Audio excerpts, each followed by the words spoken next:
JKO we're having today. Thank you. Welcome back. We are live with two doctors. That's right. Dr. Barak, he's just informed us, and he is a PhD. It's good to know. And of course, not Dr. BLO, doctor and doctor. No, not informed you, but you know what Achebe says about the lizard and the rocco tree. It doesn't... And PLO told me, look, there are all these things which you know and which are very good, but you must sort yourself out to become a man of title. And you are. You succeeded. Well done. Prof, let's face it. Some people say things started falling apart when the handshake happened. Is that a misreading of the equation? No, and what happens to Raila Odinga now, you know, in this whole handshake? Jeff, I am not one to... There are too many pundits who have given their analysis of this particular issue. But let us look at the context of what is now described as the handshake. What happened at that time is that the country was on tenterhooks. Therefore, the rapprochement perhaps was necessary, but it started on a wrong footing. One would have thought that the leader of the opposition at that time marshaled in his entire troop. But as we now know, even in those early days, they are individuals who are sulking and have continued to sulk to date. So that the entire process started on the wrong footing. And when that happened, I think we were applying band-aid solutions to a cancerous problem. And when you do that, the cancer festers. The net effect of what we have seen now is that while the handshake, so-called, was touted as a healing process, another new and bigger wound has appeared. So from my own standpoint, it merely graduated a small wound to an even bigger one. And we can see it because immediately that the handshake took place and postponed the problem rather than solved it, within the government there was conflict that was brewing, and now we can see it in its full splendor.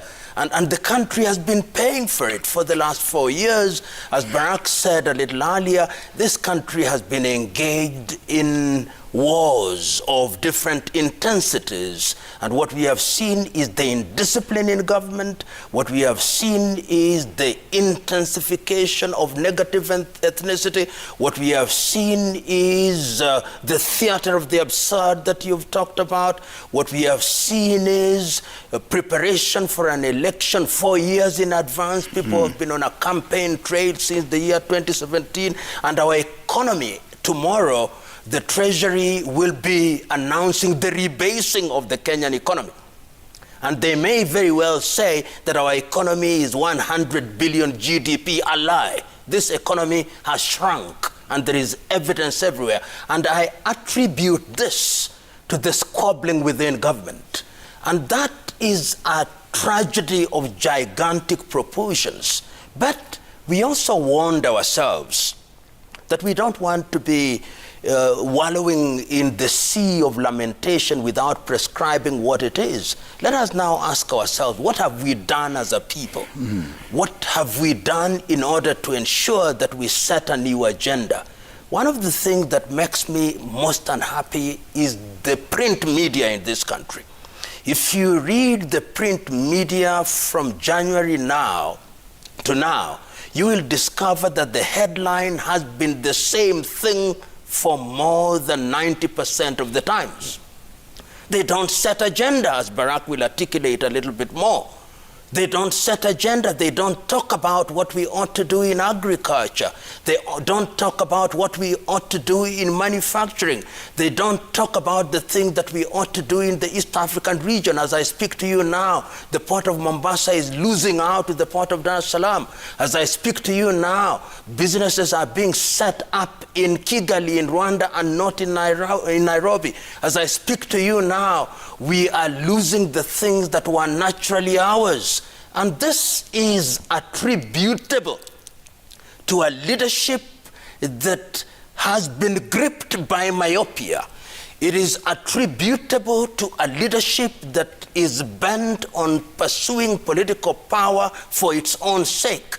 This is as a result of a political leadership that is dictated by unbridled ambition to the detriment of the people. And it is our duty, therefore, and you who have the honor and privilege of organizing fora such as this, to begin to give the oxygen of publicity to men and women who are going to speak from the agora and say, no more shall we allow the agenda to be set by people who are fundamentally broken records, whose songs we have heard, whose cacophony of noise we have entertained for the last 24 years. If we do that, something dramatic may happen between now and the month of August. Who knows? Who knows, Barack? And yet we continue. I mean, the coalitions continue being formed. You hear One Kenya Alliance. You hear there's a third force. You hear there's, I mean, it's the usual suspects. It's the same individuals. It's a game of musical chairs. They're not saying anything new. They're not saying they want to unite so that we can become what?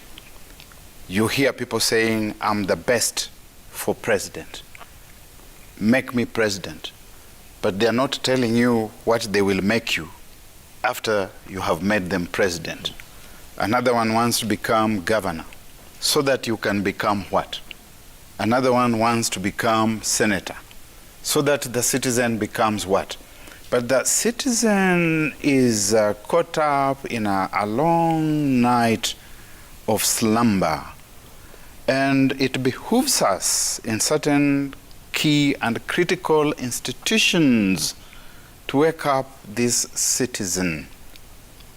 That speaking as an African citizen, I'm reminded that there are at least 3 critical institutions. There's the town crier, who we see going around in the night announcing what should happen the next day. The town crier.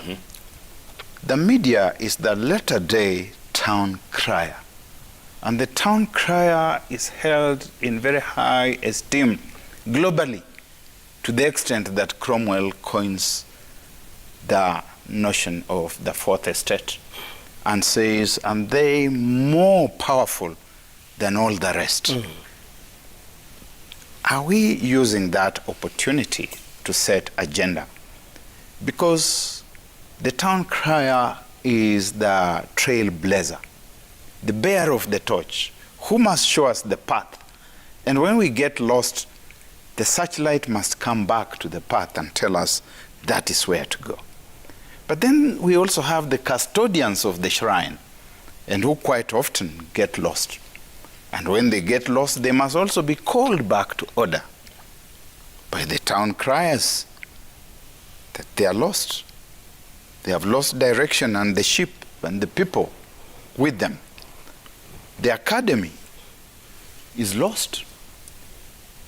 The professors, PLO, with a profound respect to the academy and the professors and the people of letters and high learning and the philosophers and philosopher kings, they have also queued right there. I'm reminded of Joseph de Graft's famous play Muntu, where it doesn't matter who you are and what you have achieved, which high scales, great heights you have scaled, you come back to worship this ethnic messiah, and you have to place your goods, your letters, and your high learning before this second son of Muntu. We need to wake ourselves from that slumber. And I've said before, I say it again, certain things must be said repeatedly. The same way we keep hearing about the parable of the sower. I've heard it I don't know how many times, and when I go to church and read about it, I still listen. The media has got three primary roles. The first one is to inform us and inform the people impartially. We say that facts are sacred. In my communications class, I always say, comma, opinion free. That comma is important. Facts are sacred when they are not laced with opinion. The moment you lace them with opinion, they lose their sanctity. Can we give that information to the people without clouding it with opinion? And opinion must describe itself as opinion, so that we have the op-eds.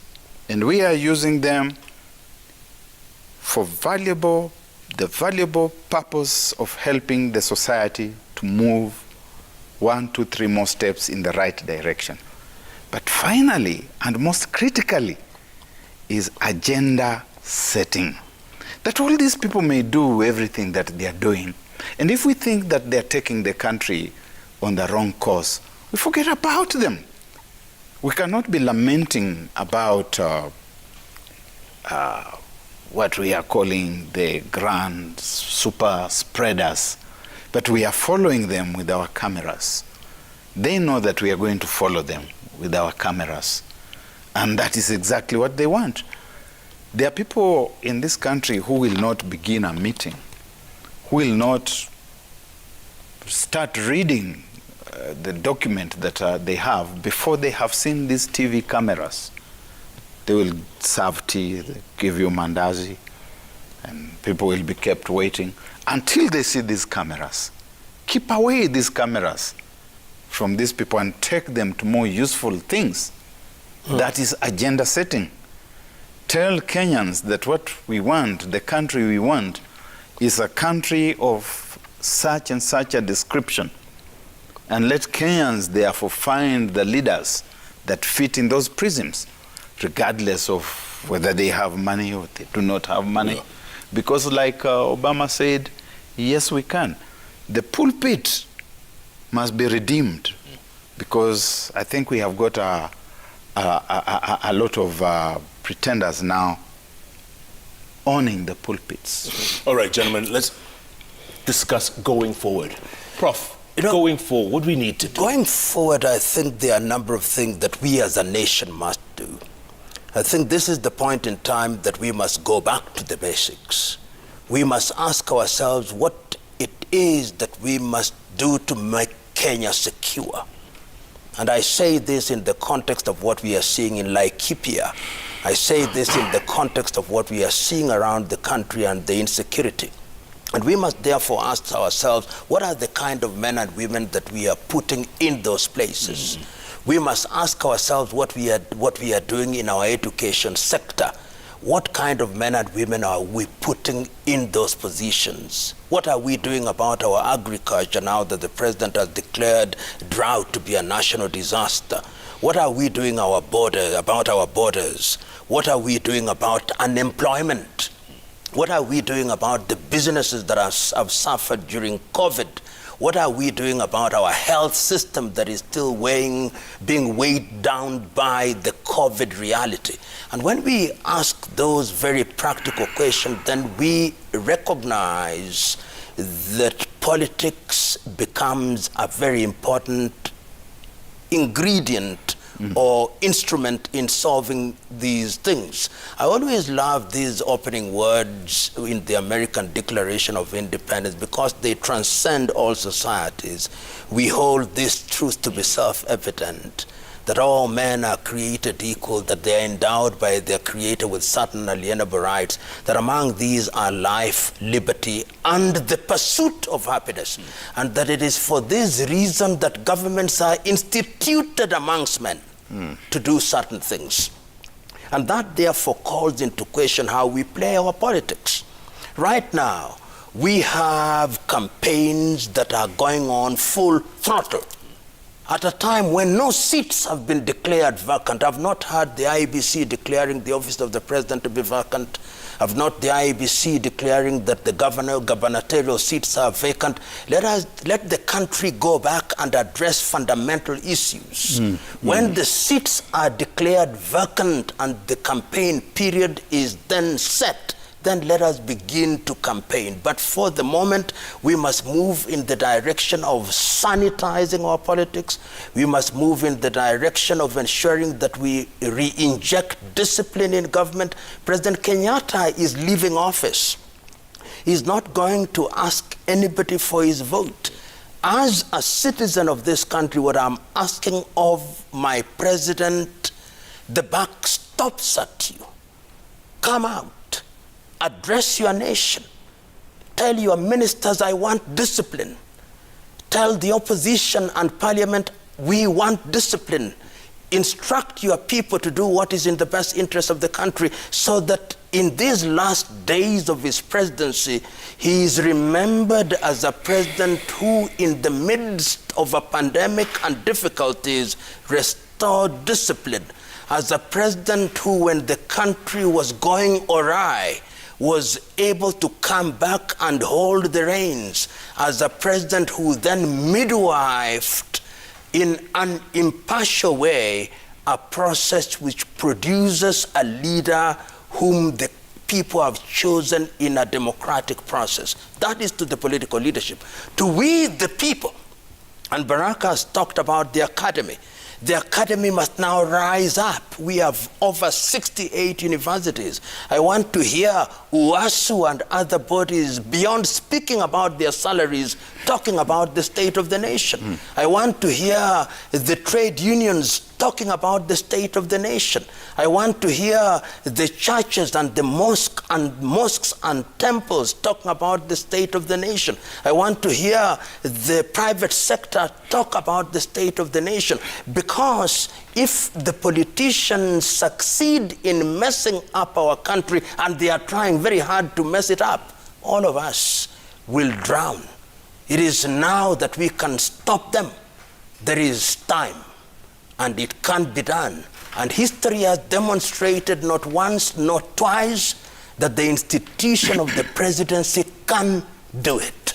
Our president, history sits upon his laps, begging him, Mr. President, seize this moment.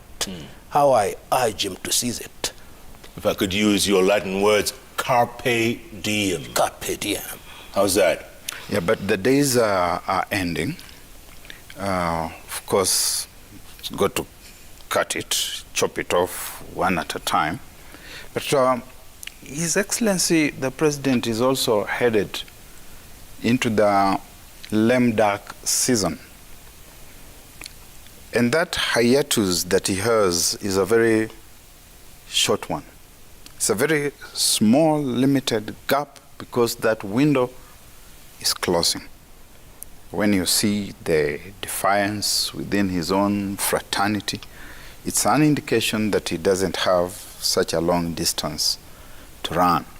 Even the people who have been very staunchly pro-BBI from his own backyard, you're seeing they're beginning to hem and haw, that they're starting to engage in doublespeak. And it's the doublespeak of migration, pre-migration doublespeak.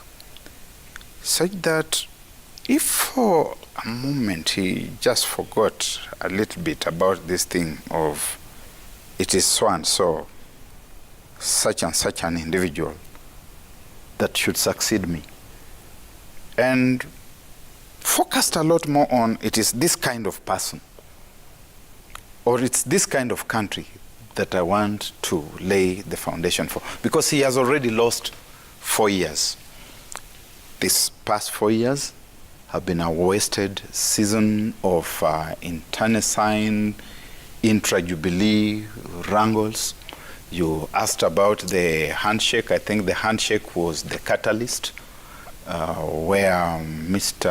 Odinga found his way into the Jubilee ship, and he rocked it from within. He had good reason to get on board that ship and rock it, because it was a hostile Amanda. He believed that they had stolen his election. And when he got there, he must have got there as an unhappy person. I don't know what agreement he reached with the president. He has seemed as if he has been in co-presidency with His Excellency the President. These people are in the habit of reaching certain agreements that we never get to know about in public. We only get to hear about them years later, months later, that there was this agreement which was breached, and instead focused on the right things. The IBC is one institution that we have not been talking about. The BBI missed it. The BBI said nothing about how to manage elections so that we do not have a repeat of the kind of situation that we have had in the past. I have seen that people are baying for Chebukati's blood. And the pattern is exactly the same as it has been in the past. Chebukati might survive or he might go. I don't know. Procurement issues, some people have even gone to court. They're saying postpone the elections. This is the kind of confusion that the country does not need. But you can see that these are also the preparatory and preliminary stages that eventually mature in rejection of election results and election-related violence. This thing about Chebukati should go, the other two commissioners with him should go, is something to be watched. It is in its puppy stages. It's going to mature into some kind of dogmatism, from puppyism to dogmatism to electoral violence, the things which must be midwifed. Yeah. Gentlemen, I think with Magic World, we have some tweets. I'm sure the tweets are coming in so thick. We can talk about this all day. Absolutely. Every day. But you know what? There's nothing wrong with talking. It's a slippery slope we're going down. In the beginning, there was the word. And the word was? With God. With God. Let's go to the tweets. Let's check out. So many tweets, so thick and fast. Sir Dam says, do you think Kenya needs a transformative, in brackets, revolutionary leader, or should we just implement 70% of the current constitution? Barack, real quick. It's the constitution. Just implement it. Yeah. And those who act and speak against the constitution are sleeping in the middle of a revolution. Rip Van Winkle. Rip Van Winkle. I agree. That you agree, Prof? We implement the constitution, we'll make a few mistakes. The only thing is that we must not persist in our foolishness. We'll make mistakes and we must have the courage to acknowledge and correct them. And that we can't do in an environment of dignity and mutual respect. Absolutely. Mulindi Osome says, so who do we blame? The president, the DP, the opposition? Going to bed with the opposition was the greatest mistake. Call it what you wish. Peace for a country isn't attained in such a way. Prof? My own view is that let us not apportion blame. If you want to apportion blame, then you'll never get anywhere. My view is that we identify the areas in which we have faltered, and it is our duty to all have our hands on deck and to ensure that we make demands of leaders. You see that in countries where people have gone, where things have been realized, the population has made demands of their leaders, and the leaders are then sensitive to those demands. That is what we must do. All hands on deck, I agree. Tony Manyara says, tribalism in Kenya is responsible for underdevelopment, corruption, rigging of elections, and violence. What can its background tell us about the future risks of Kenyan tribalism and how to put it to an end? How do we do that, Barack? How do we put an end to tribalism? It's a social construction. I don't have any problems with people from other tribes in the country. Nobody from other tribes has a problem with me. And I have not seen ordinary Kenyans having challenges with one another.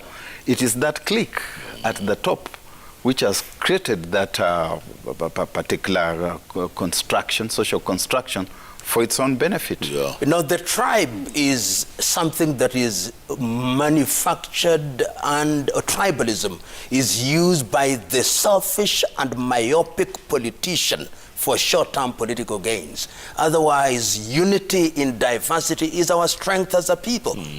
That is the way we should do it. do about it. Yeah. Do we have to reset our brains? Is that what we're going to have to do? Just reset?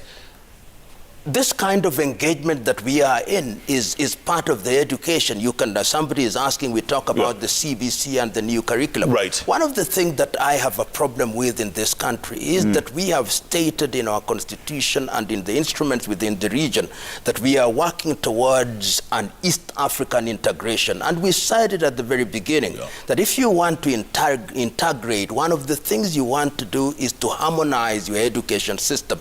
In the last 25 years, we have changed our education. We migrated from the old system into the 844. I've not been told why we did. We now have CBC, and the region is not doing the same. We've got to behave as if we want to be part of East Africa so that we have migration of labor. In my view, CBC is something that we should interrogate within the context of the region, because labor that is only useful within Kenya is not the kind of labor that we want. I want labor to be agile and to be acceptable within the region and beyond. And we are implementing things. Look at CBC and what it needs, and look at the kind of schools that we have in rural Kenya, half of which do not even have electricity and other things. We've got to question these things. This idea by people who are in policy-making position that they have the monopoly of knowledge and wisdom is misguided.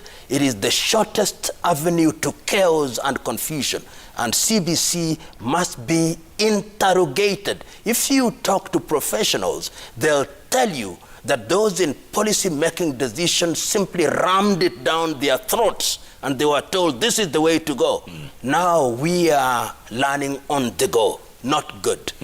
Not good. Thomas Masotti is asking, would any of them dare run for presidency? If yes, what would be any 3 changes they would champion for? Barack? 3 things.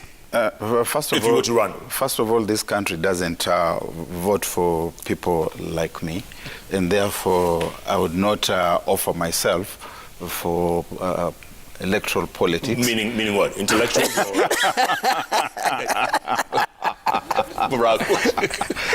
People like you. Just understand, people like myself, people who are independent-minded. Because to be elected in this country, you must first of all identify a demigod.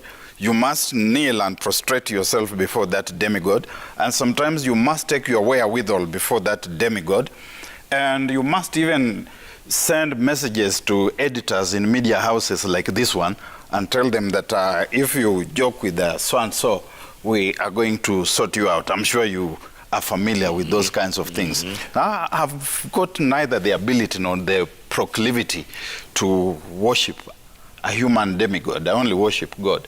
So a country like this one does not elect people like myself. My own view is that they are, when you want to be the president of a young nation such as this, you've got to deal with the soft issues first. And part of the problem, one of the issues that we must fix is the nature of our politics. And I think that the architecture of our politics will require, among other things, that we have institutions that are functioning, that are capable of serving the people at the grassroots. Number one. Number two, you want to deal with mobilization of resources, because once you have sanitized your politics and you have mobilized resources, then you have the ability to implement the agenda that you put on the table, whether it's in agriculture, it's in education, in health, and those other areas. And number three, the human resource. Who are the kind of individuals that you want to be deployed to preside over these things? I was talking to my friend Ole Kina, and he was telling me that just this afternoon they have brought in a bill requiring that people who want to contest certain offices must have university degrees. Not that degrees make people to be better, but the possession of knowledge and exposure is a good thing, because it enables you to understand the sophistications of governance in the 21st century. I believe that if we do all those things, deal with human resources, create an enabling political environment, and utilize our resources in a proper manner, then we will achieve what governments are meant to do, to improve the quality of the lives of the people and to unlock their potential. Yeah. The pursuit of happiness. And that picture of where you want the country to be, it must be the beginning point. that in another 50 years, 100 years, this is the kind of country that we want to have. And to get to that model country that we want 50 years from now, this is the human resource that we need. And therefore, harmonize training with labor. We are training people whom we don't know what we want to do with. Hence, graduates will come out of various institutions and then they start loafing around. They border. There is a nagging question traffic. there which you must speak to even as you talk. To Barack, kindly ask the lingual duo about the entry of Musalia Kalonzo and the likes of Muturi and Jimmy Wanjigi to 2022 presidential contest. Gentlemen? It's a good thing. I think eventually I would desire a situation where they all run. I would desire to see a situation where there's no clear winner. Instead of them haggling all the time about I'm the best, you must support me. And then let the Wananchi voters nominate the last two people who get to the wire. No, the individuals have the right to offer themselves for election. I do not begrudge them. In my view, I've seen enough of them in the last 10 years. If I was asked to vote for any one of the individuals that are named there, I would be very slow to vote for them.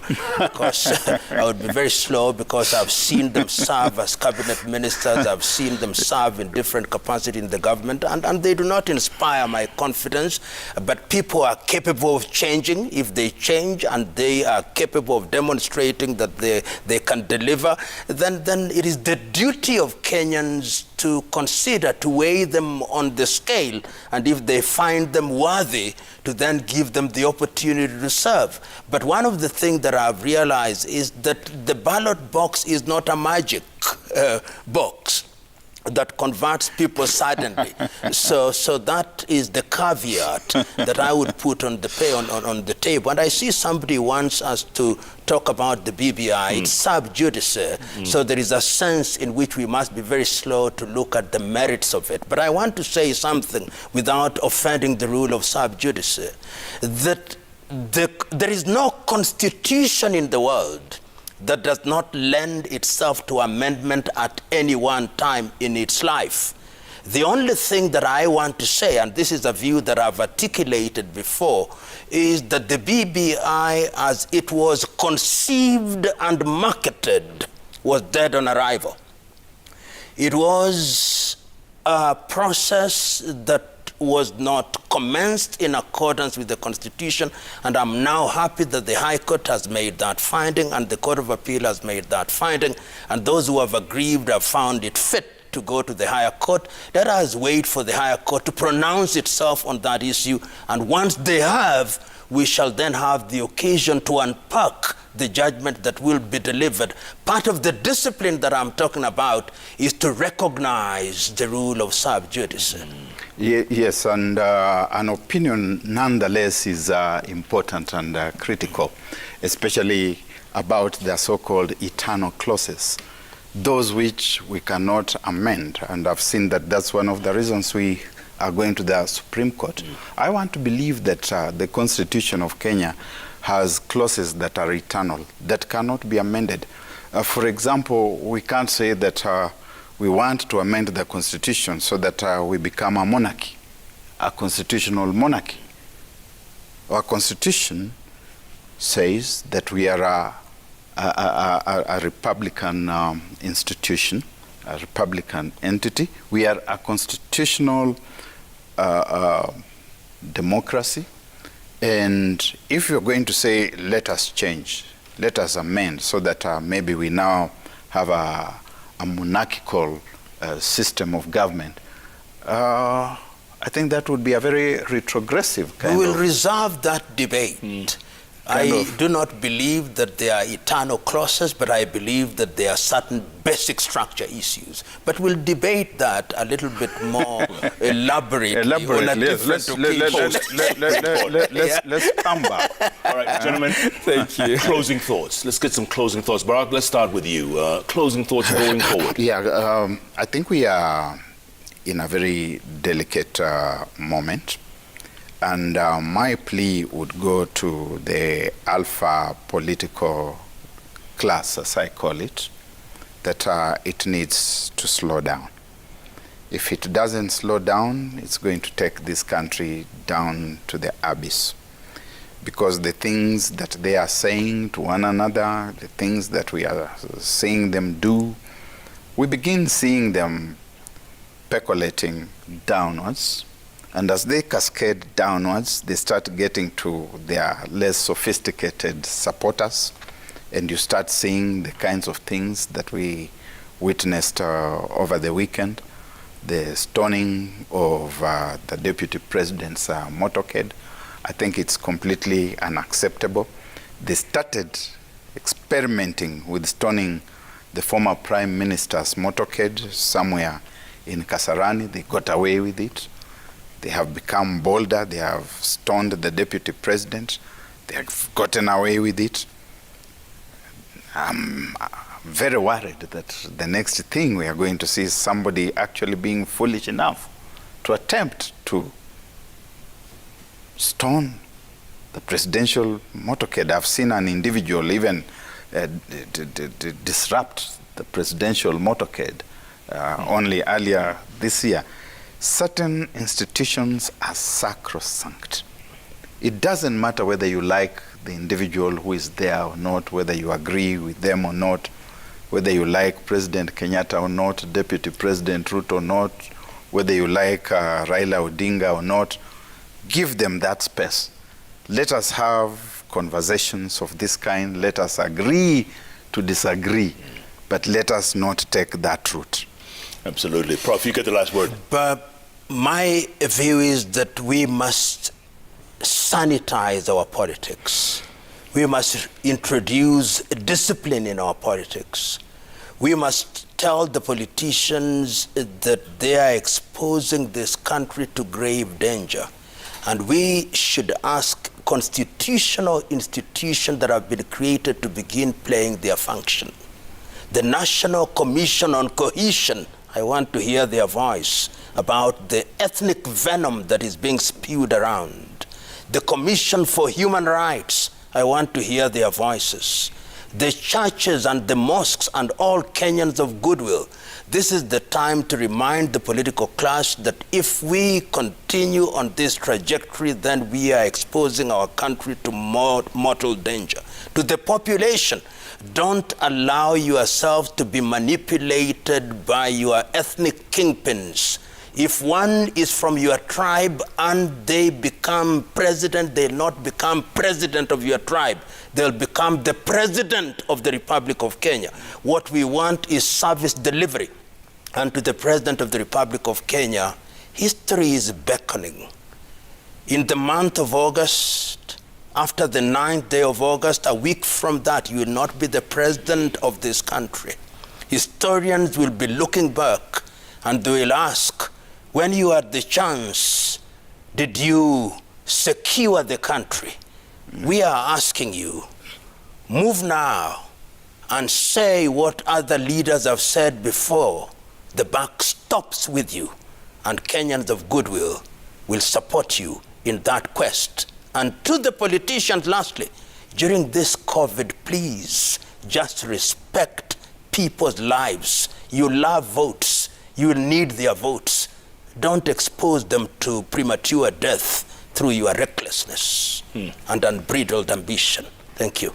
Gentlemen, thank you so much. I could talk about this every single day, and it's great that you guys come. Thank you for coming all the way from Emmanuelia. Please greet the Emmanuelians when you go back. I'm going back tomorrow. Yes. Thank you. Thank you. Barack Maluka, PhD. Yes. Thanks to Prof. Thanks to Prof. The lizard that jumped from the great Iroko tree. Yes. Gentlemen, thank you for your time. Thank you very much. Really appreciate God it. This is a bless you. conversation we need to keep having over and over again. There's nothing wrong with keep having this conversation, folks. Because like I say, let's keep talking. Because the moment we stop talking is the moment we start fighting.